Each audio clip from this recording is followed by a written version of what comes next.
Capítulo 2 do Comando da Guerra. Sun Tzu diz: Suponho que comeces tua campanha com um exército de 100.000 homens, que dispões de 2.000 carros, 1.000 destinados à marcha e outros reservados para transporte de suprimentos. Ademais, transportas com cuidado tudo o que pode servir para o reparo de armas e carros. Suponho que tens víveres e munições suficientes, que à tua volta haja em toda parte provisões para a manutenção do exército. Suponho ainda que os artesãos e outros homens que não pertencem ao corpo dos soldados já o precederam ou marcham em teu séquito. Suponho também que os diferentes suprimentos, tanto para uso bélico quanto pessoal, estejam permanentemente ao abrigo da intempérie e de acidentes imprevistos. Suponho que tem 1.000 onças de prata para distribuir diariamente às tropas, cujo soldo é sempre pago em dia e na mais rigorosa exatidão. Nesse caso, podes avançar direto contra o inimigo. Atacá-lo e vencê-lo será para ti a mesma coisa. Digo mais: não adies o momento do combate, nem espere que tuas armas se enferrujem e o fio de tuas espadas se embote. A vitória é o principal objetivo da guerra. Tratando-se de tomar uma cidade, apressa-te em sitiá-la. Concentra nisso todas as tuas forças. Precipita-te. Se falhares, tuas tropas correm o risco de ficar muito tempo em campanha, o que será uma fonte de funestos infortúnios. Os cofres do príncipe que serves se esvaziarão. Tuas armas, embotadas pela ferrugem, não poderão mais servir. O entusiasmo de teus soldados arrefecerá, sua coragem e força esmorecerão. As provisões se esgotarão e talvez tu mesmo fiques reduzido a uma situação desesperadora.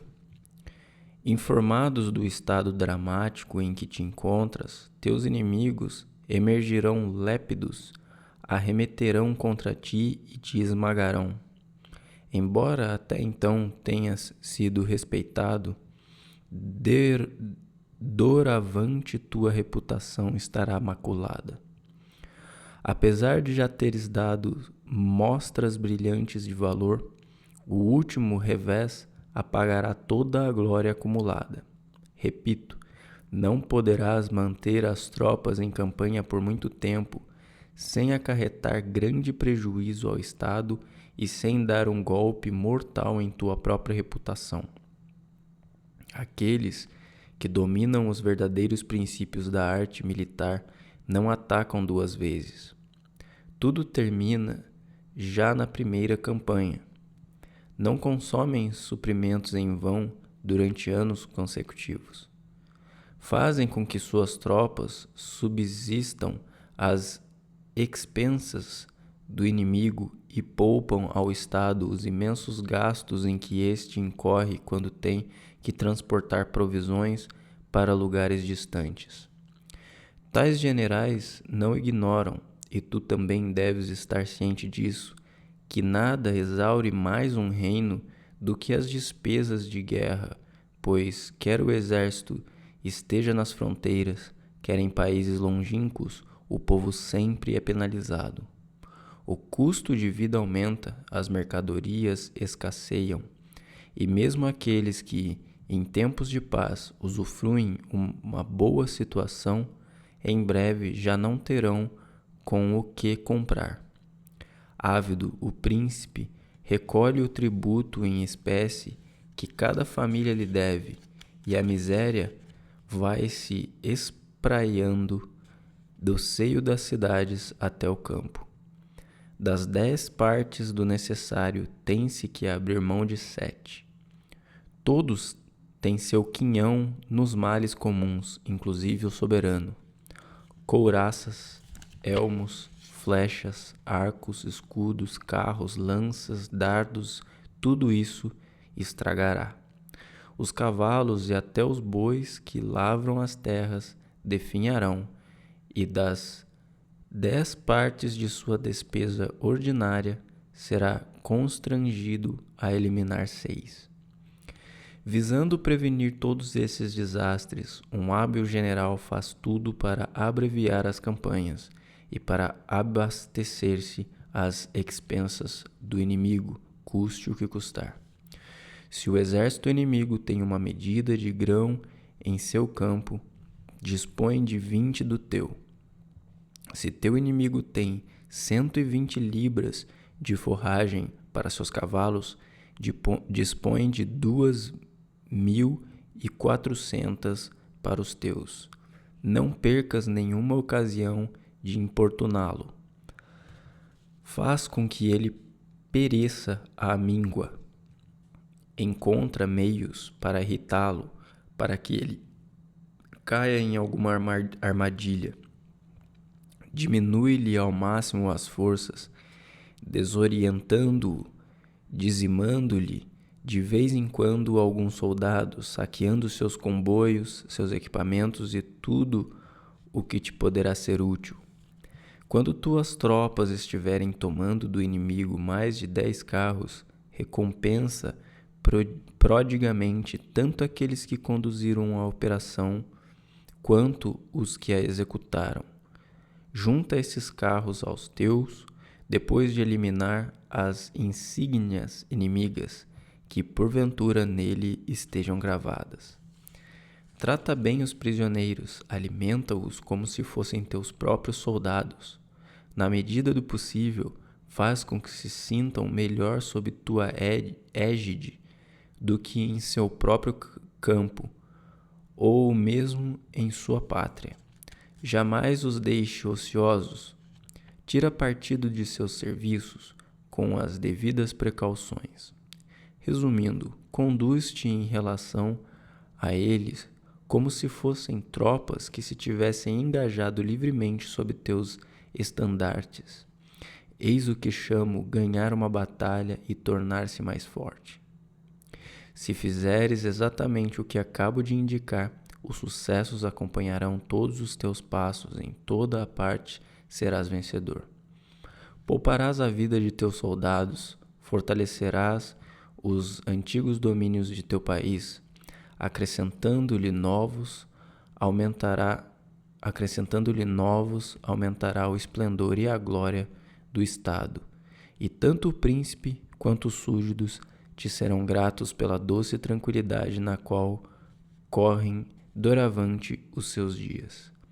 Na guerra, o essencial é a vitória e não campanhas prolongadas. O general que domina a arte da guerra é o árbitro do destino do povo e dos rumos da vitória. Que objetivos podem ser mais dignos da tua atenção e de todos os teus esforços? Capítulo 3. Da arte de vencer sem desembaiar a espada. Sun Tzu diz: eis algumas máximas de que deves impregnar-te antes de pensar em sitiar cidades ou ganhar batalhas.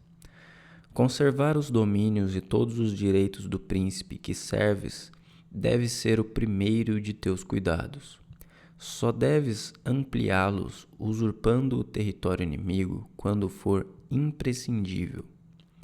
Deves ocupar-te principalmente em assegurar a tranquilidade das cidades de teu próprio país.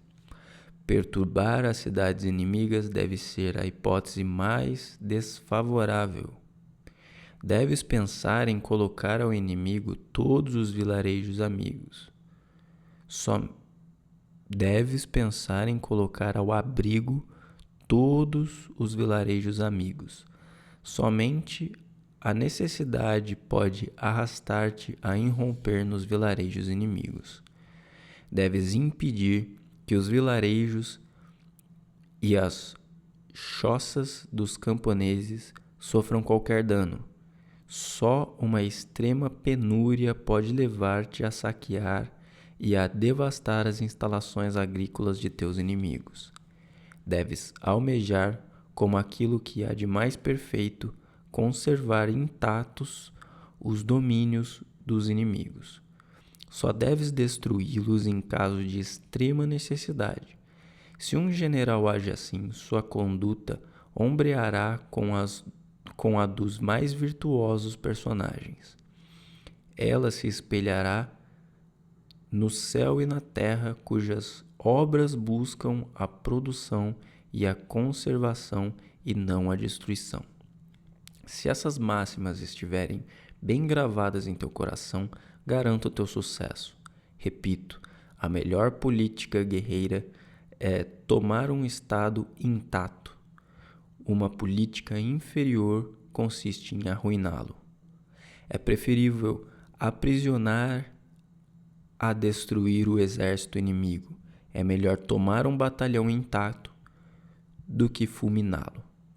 100 combates tivessem que travar, 100 vitórias seriam teu fruto. Não procures vencer teus inimigos à custa de combates e de vitórias. Esse é um caso em que o bom é melhor do que o excelente. Quanto mais te elevares acima do bom, mais te aproximarás do pernicioso e do ruim. É preferível subjugar o inimigo sem travar combate. Nesse caso, quanto mais te elevares acima do bom, mais te aproximarás do incomparável e do excelente. Os grandes generais vencem descobrindo todos os artifícios do inimigo, sabotando-lhes os projetos, semeando a discórdia entre seus partidários, mantendo-o sempre acossado, interceptando reforços estrangeiros e impedindo-o de tomar qualquer decisão mais vantajosa para ele. Sun Tzu diz: é de suprema importância na guerra atacar a estratégia do inimigo.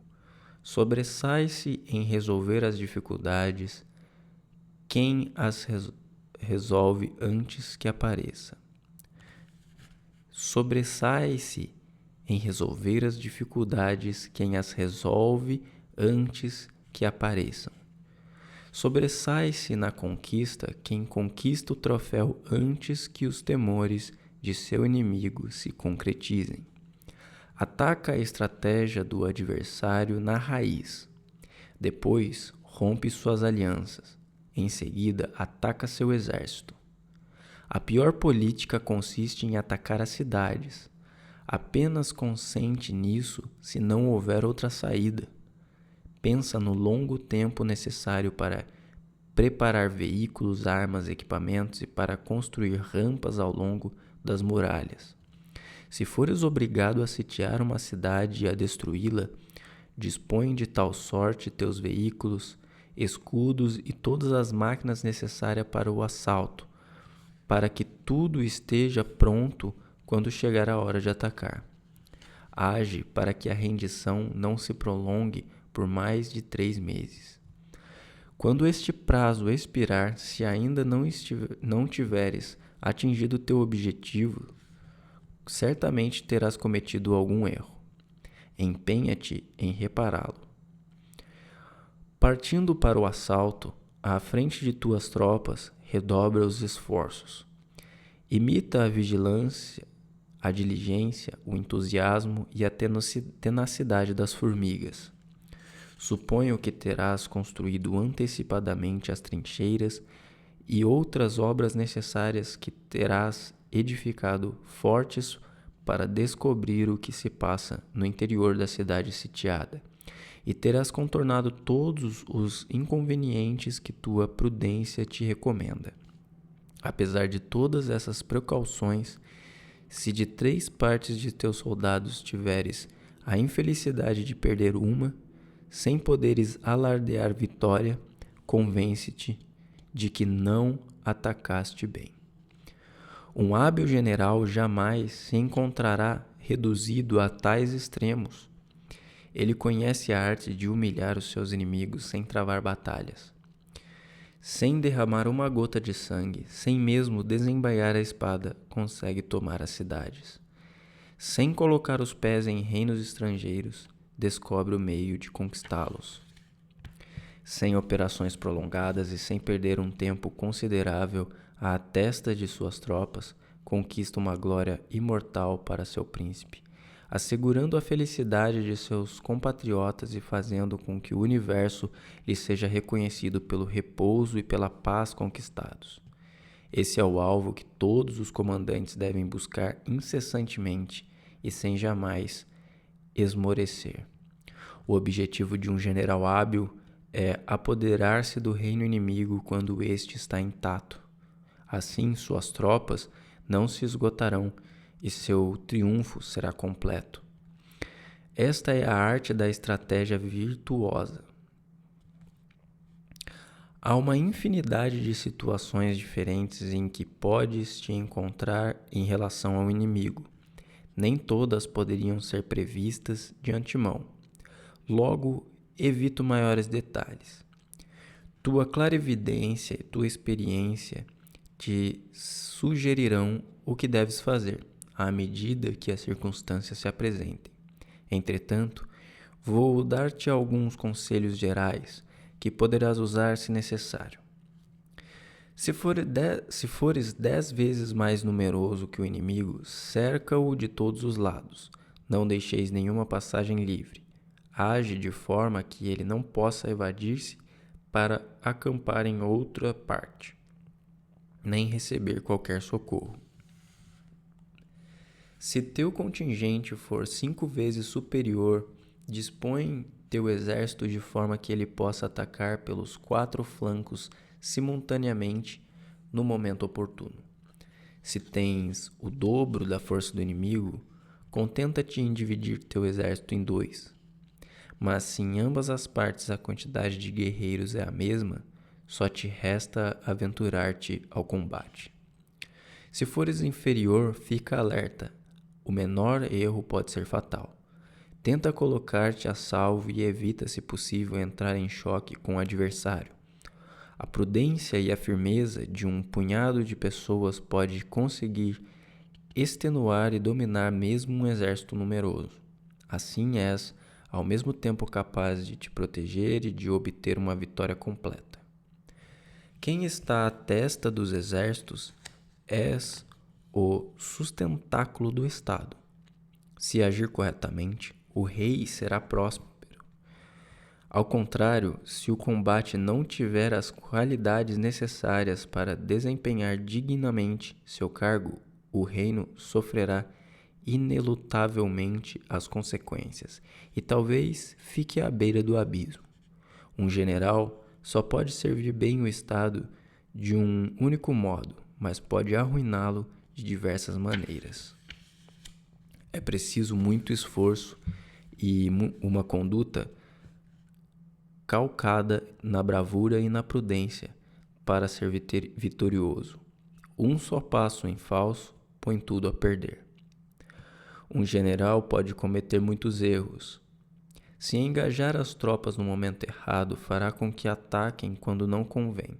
Se não tem um conhecimento exato dos lugares onde deve conduzi-las, se lhes impõe acampamentos desastrosos, se as cansa inutilmente, se ordena que retrocedam sem necessidade, se ignora as necessidades dos que integram seu exército, se desconhece a ocupação a que cada um se dedicava antes de se alistar, a fim de tirar partido do talento individual de cada um, se desconhece o ponto forte e o fraco dos seus subordinados, se não conta com a fidelidade dos mesmos, se não impõe a mais estrita disciplina, se carece do talento de bem governar, se é irresoluto e vacilante nas ocasiões em que urge ter pulso firme, se não recompensa adequadamente seus soldados quando de direito, se permite que estes estejam humilhados sem motivo pelos oficiais, se não sabe impedir as dissensões entre os chefes, um general que cometer tais erros tornará o exército capenga, esgotará homens, víveres e o reino, e se tornará a vítima infame da sua própria imperícia. Sun Tzu diz: no comando dos exércitos há 7 males cruciais. Primeiro, executar cegamente ordens tomadas na corte segundo o arbítrio do príncipe, sem se ater às circunstâncias. Segundo, tornar os oficiais confusos, despachando emissários que ignoram os assuntos militares. Terceiro, misturar regras próprias à ordem civil e à ordem militar. Quarto, confundir o rigor necessário ao governo do Estado e a flexibilidade que o comando das tropas requer. 5. Dividir a responsabilidade. Sexto, disseminar a suspeita que engendra a desordem. Um exército confuso conduz à vitória do inimigo. Sétimo, aguardar ordens em todas as circunstâncias. Isso equivale a esperar a autorização de um superior para apagar o fogo. Antes que a ordem chegue, as cinzas já estarão frias. No entanto, está escrito no código que se deve consultar o inspetor nesse assunto. É como se, ao edificar uma casa na beira de uma estrada, fôssemos pedir conselho aos passantes. O trabalho ainda não estaria terminado. Este é o meu ensinamento. Nomear um general é da alçada do soberano. Decidir uma batalha cabe ao general. Um príncipe esclarecido deve escolher o homem que convém, revesti-lo de responsabilidade e aguardar os resultados. Para vencer os inimigos, 5 circunstâncias são necessárias. Primeiro, saber quando combater e quando bater em retirada. Segundo, saber lidar com o pouco e o muito, segundo as circunstâncias. Terceiro, compor habilmente suas fileiras. Menzies diz: o momento oportuno não é tão importante quanto as vantagens do terreno, e tudo isso não é tão relevante quanto a harmonia das relações humanas. Quarto, preparar-se prudentemente para afrontar o inimigo potencial. Não prever dando como pretexto a inferioridade do adversário é o maior dos crimes. Estar preparado independe de qualquer contingência. É a maior das virtudes. Quinto, evitar as ingerências do soberano em tudo que executar, para a glória de seus exércitos. Esses são os 5 caminhos da vitória. Conhece teu inimigo e conhece-te a ti mesmo. Se tiveres 100 combates a travar, 100 vezes será vitorioso. Se ignoras teu inimigo e conheces a ti mesmo, tuas chances de perder e de ganhar serão idênticas. Se ignoras ao mesmo tempo teu inimigo e a ti mesmo, só contarás teus combates por tuas derrotas.